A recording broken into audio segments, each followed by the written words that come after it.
When you are with Ronnie Magsanok, it's always a delightful experience, but the storytelling sometimes takes forever. And there's so much... Is that good or not? That's good. Okay, so that's why the catching up is always joyful. But the fun part is that we get to do great games. Like this one, we expect NCBA to not be intimidated because they are a champion team as well. Ganito yata ang balangkas ng kulay dito sa green and yellow for NCBA, gold and green para sa FEU. At saka mukhang dark color yung NCBA today. First ball in play. I like the shoes of NCBA. Nice, no? Yes, and they get the first point. I remember Coach Balubar already dun sa ating unang Spikers. So, hindi ko lang matandaan kung anong ang hawak niya, kung IEM ba or sistema. Pero alala ko kung gaano siya sa swabe mag-coach, yung demeanor niya. Yes. Teacher kasi siya. Yeah.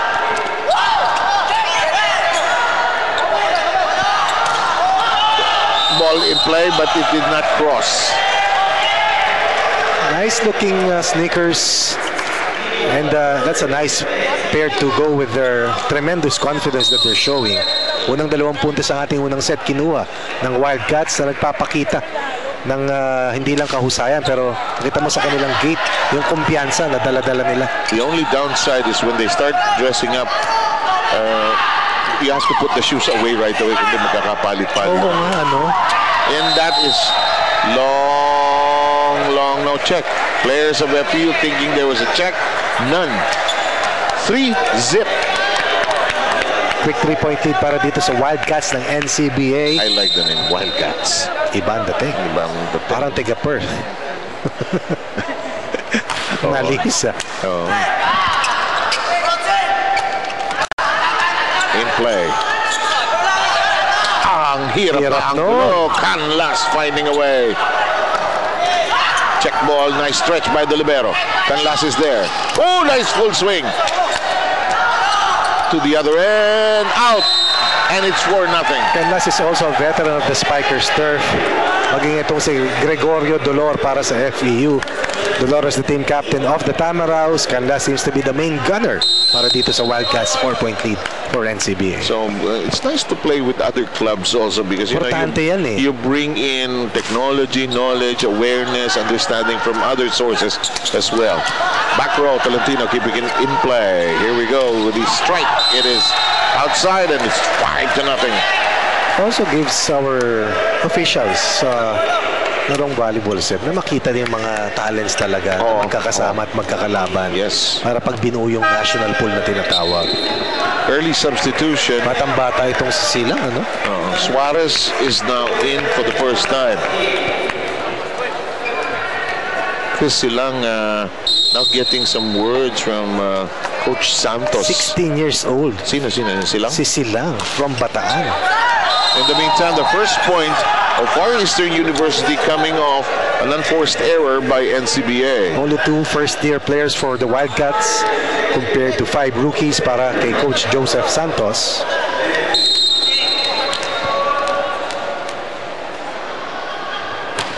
Serve in play. Fuentes hits it long. Tallest player probably for the Wildcats, looking for the quick. Did not convert 2 straight points. Galing dito. Para dito sa FEU. And here is Suarez. The set. The attack is neutralized and they could not reach it. Escobedo unable to handle it. 5-0 kanina. 3 straight points for FEU. Cuts the lead to 2. 5. Like the 3 serving 5. Fuentes punches it over and makes it 6-3. I was about to say before that point scored against Suarez, ang husay mag-serve ni Suarez. In the meantime, Ultrafast Spike, Ultrafast LTE for a happy family, PLDT Home Ultra. Facial yun para dito kay Suarez. Yes. All set to serve is Fuentes, Rayson Fuentes. Safely in, Suarez with the set. That is a shot that is on target. That is Ralph Janel Oclima. Oh, sorry. It's Kel. I was reading the other side. It's Peter Kel. It's a day of nice sounding names. Eh? Yes. Forgetting to... Dami palang pangalan ng Pilipino. No? Sorry influences. Ooh, nice shot, but easily neutralized. Oops. Counter move is long on the cross court. For Gakutan. Running out of space to operate. Covered down the line, went cross court, did not connect. Tatlong muli ang abante ng NCBA. Here's Jason Canlas with a kick. Suarez with the set. And the miss that time by Delor. NCBA jumps out in front and grabs the upper hand as we take a short break. Sa tingin ko po, hindi natin basta-basta mababago kung ano man ang meron ng Pilipinas ngayon. Pero kung sa pagpili po ng Pangulo, mas mabuti po siguro na piliin natin yung Pangulong mas relatable po sa mga tao.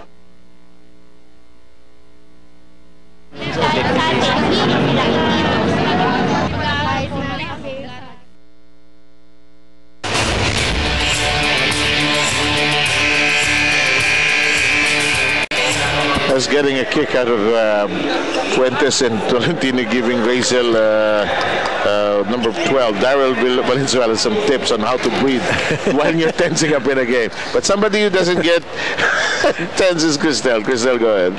The FEU Tamarillos, with their head coach Joseph Santos, said that they geared up for this match by improving their service receives and blockings. Coach is also confident that they have the height advantage, more so because they have recruited palarong pambansa standouts who are 6-footers. Meanwhile, it will also be a game of adjustment for NCBA as per Coach Ernesto Balubar.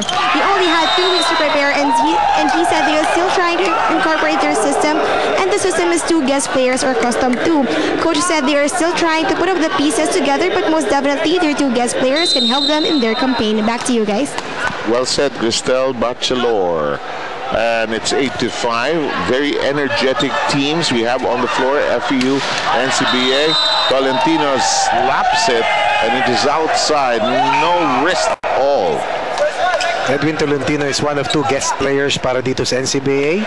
Ayon nga kay Cristel Bachelor, yung isa ay si Rayson Fuentes. They're looking for a check ball pero hindi na ibigay. You cannot contest that anymore. Wala na, a thing of the past already.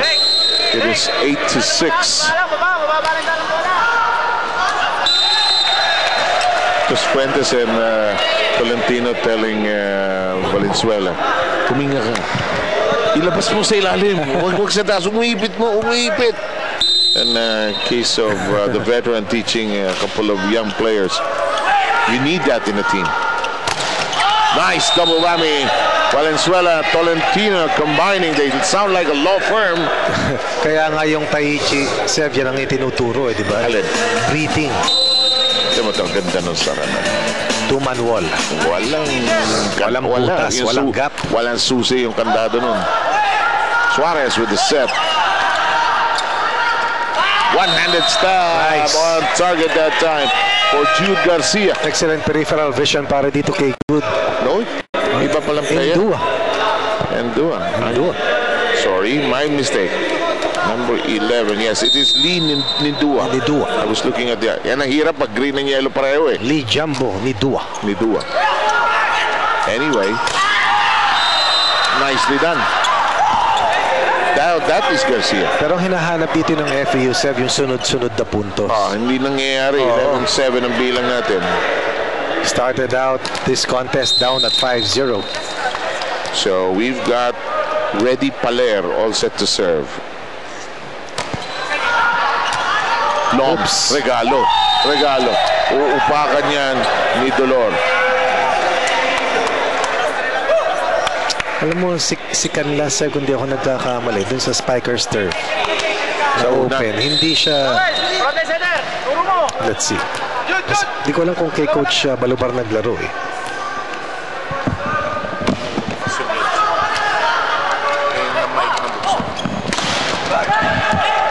In the meantime, the track down. The dink to the other end. Oh, nice. Side. right between the eyes. And that is Paul John Domingo. Going deep. Able to score against the floor defense ng FEU. 12-8. We've got Daryl Valenzuela. Ito po yung pinapahinga nila. Binibigyan ng breathing exercises kanina. Suarez with the set. Nice jam on Garcia by the defense. Triple block. Nice coverage.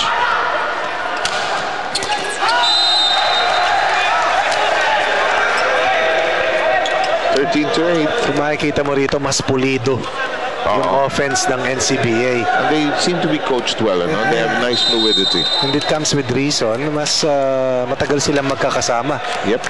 PLDT Home Ultra with speeds up to 10 Mbps. Monthly internet for as low as 999 pesos only. Suarez with the set. Naitaas. Canlas was able to lift it, but right place, right time. Wrong angle lang para kay Canlas. Watch this.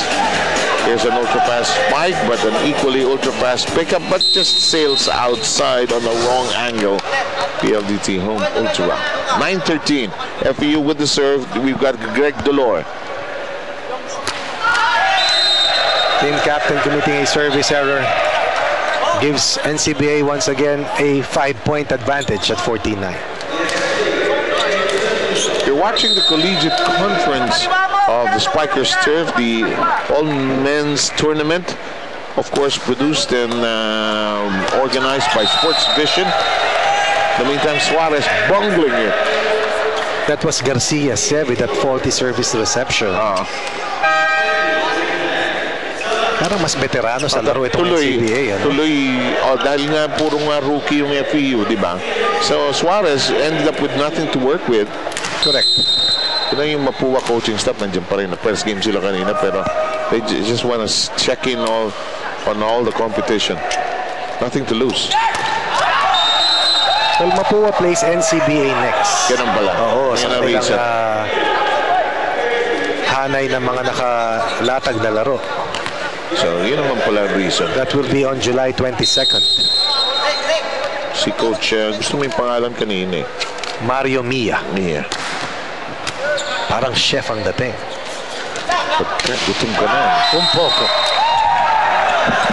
At ito ko pa na ng FEU, bagamat naghahabol, ay sumusubok na makadikit. Down at 59 earlier, now they're only behind by 4 points at 15-11. Kaya naman pala. Yeah. You're doing your job. Yes. Saka nandito ka na rin eh. Saka iba yung, sabi ng mga nag-i-scout, iba daw pag live. Sa mga umpisang partes eh. Kasi hindi mo alam pa eh. Pero after a while, pag kabisado mo na, ando na. Pwede na. Pero yung first time hindi mo pa nakakalaban, ano? Hindi mo pa kilala eh. 16-11, technical timeout, numero 2.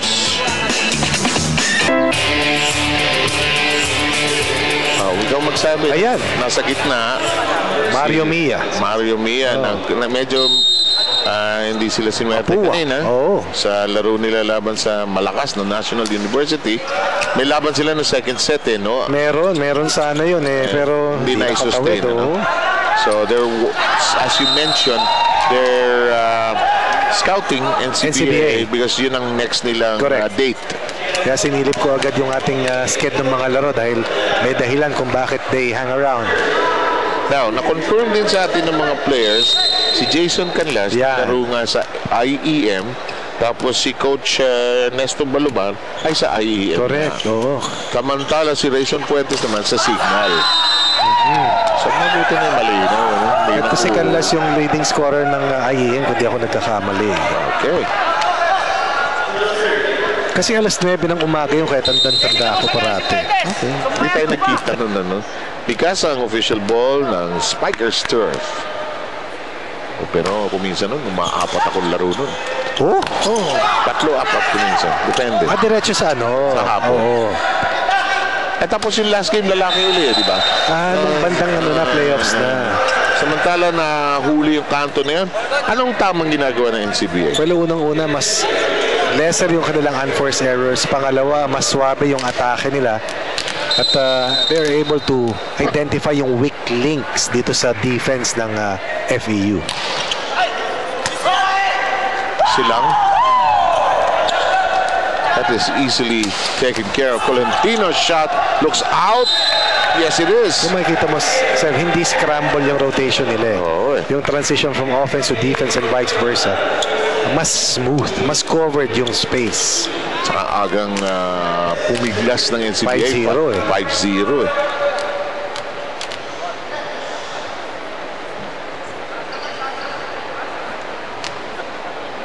Clarifying the numbers and who stands where for the rotation. The meantime, Fuentes a serve, lands in the net, and we are now at 14-18 as 14 obtains the serve. Pupunta na sana sa backline o sa back row itong si Fuentes, pero here's Peter Kell. Yep. Peter Kell, who has been receiving a lot of sets so far. Nice double block. It goes to Valenzuela. That's the favorite shot of Dolor. And he's trying to pump up the rest of his teammates, trying to regenerate yung energy na kailangan nila para tanggalin mo na rin yung nervyos ng mga bagito. They come within 3 now. 15-18. Kial with a serve. Yung mga bagito, they will look to their kuyas. Yes. And it's out of reach. Always helps when you communicate. And that was a disconnection on the part of their floor defense between Silang and Garcia. Let's now go to Jason Canlas. Jason, as he informed us, reminded us that he played for IEM. Lakas mag-serve yan, sir. Ginulo mo eh. Tama.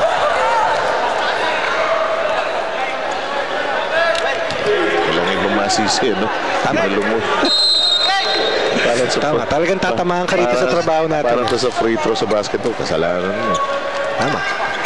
Tolentino, kinargahan, nilagyan ng malutong at kahit anong ipatong pasok. 2016, you remember that? Huh? Beautiful. Yeah. Ganda no. You remember that? There's a reason why Fuentes and Tolentino were taken in by Coach Les Balubar. Oh, they need some firepower. Ibang dala niyan. In the meantime, here's Domingo's serve. Ang ganda pumalo nitong si Dolor. Mahusay yan. Yan, parang nagkakahiwalay-hiwalay ang katawan. Silang. Parang Matrix eh. Oo. It's in the air. Here comes the set. Oops. Whoop. Naging free ball. Namatay ang bola. Naku. Hello. Well read. And once again, floor defense ng FEU. Lidua doing it the second time. Hindi pwedeng tumigil maglaro kung hindi makapuntos. 5-point lead once again for the Wildcats. As we slide into this timeout, let's listen in to the Towns.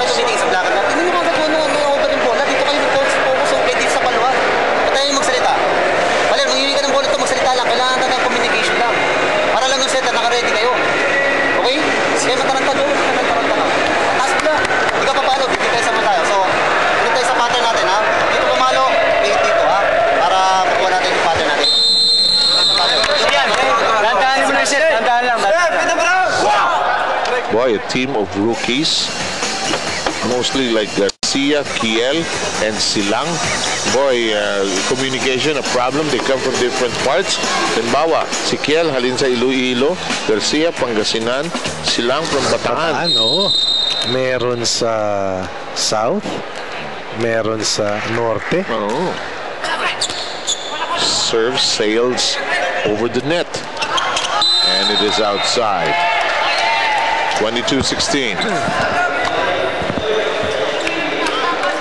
NCBA flexing just enough muscle here as we remind you that which speeds up to 10 Mbps monthly internet for as low as 999 pesos PLDT Home Ultra. 22-16. NCBA in command of the first set. Silang with the set. Nice stretch that time by Canlas. Wow! Long lang. Pero ang ganda ng play nila, no? Yes. Must be hard also to decide plays for volleyball because you just have 3 touches na. Hirap yan. Diskarte yan. Mas maraming napkin nagagamit sa restaurant. Ay, malaki dapat, saka matibay. Saka, di ba? Daming napkin nagagamit. Kasi ibang formation eh. Iba eh. Saka yung dodrawing pa yung fake. Ay, nako. Butas kayo dyan. Too easy. Valenzuela. Once again, too many. Yung seams sa depensa rito ng FEU, litaw na litaw. Meantime, Vicente comes in for Valenzuela. Time and again, NCBA has identified yung mga gaps dun sa depensa rito para sa FPU. Here's Joshua Vicente. Check, no. Canlas allowed it to find out with that matrix move of his. 7 set points for NCBA. Excellent read coming from Jason Canlas. Si Coach Joseph ng FU, concern, hindi nag-uusap yung team niya. Makinig tayo.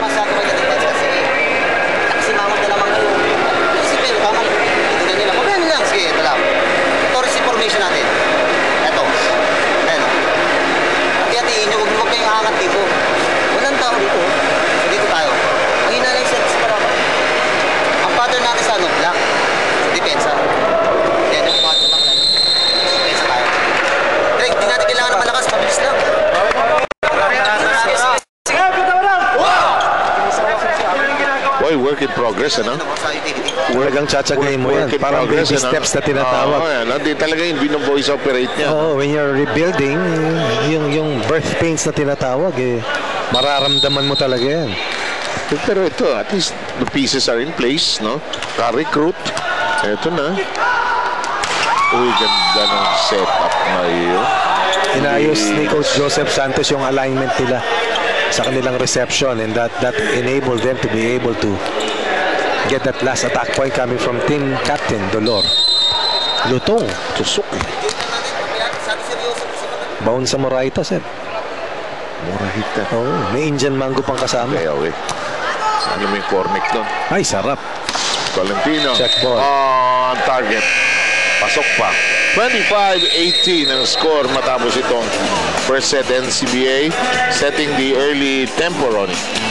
And once again, a fiery start that saw them take the lead at 5-0, enabling them to just beat the challenge of the FU Tamaraos, outplaying, outclassing